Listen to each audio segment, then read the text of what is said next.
Okay, welcome back. So we're going to go over the input function. So let's say you wanted to use a dialogue system or something that gets user input from the computer, from your keyboard, stuff like that. So let's say I ask, what is your name using a print statement? You can input, let's say, a variable name equals input, just like that. Now if we run this, we'll notice it's going to ask, what is your name?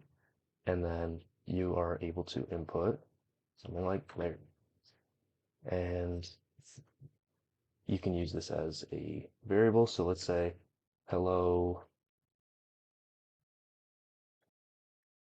hello, and then name, something like that. So if we have this, we can do that, and you'll get hello Larry. So sort of an easy dialogue you can use with the user. Another thing is you can modify what this is as a variable, just like any other variable. So let's say we make it an integer and put enter a number, something like that. So now we can keep it on one line instead of having it below. So we can do input a number, let's say 17, and the number is 17. So we print that out very easily. So another thing we can do is have it as a string, a float, pretty much any sort of variable we want. And then we can make a program. So let's say we want to know how many cycles we have. So that will be an integer, because that has to be a whole number. So let's say input, choose how many loops you want to use, something like that.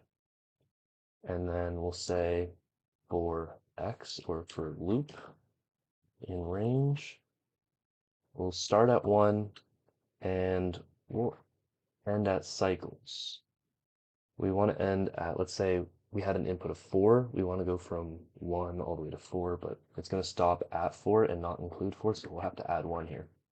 So for this loop, we'll have to print, let's say, loop, and then we'll add what the actual loop is. So whatever this is depends on these parameters. So it's going to start at 1 and it's going to go all the way until whatever our input is when we have the +1.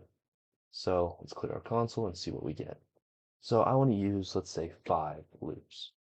So it's going to run a for loop and give me 1, 2, 3, 4, 5, starting at 1 and ending at 5 perfectly.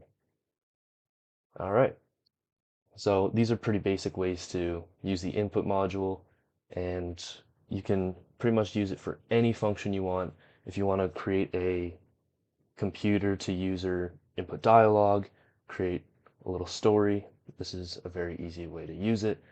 So that's all I have for today's video. Thank you.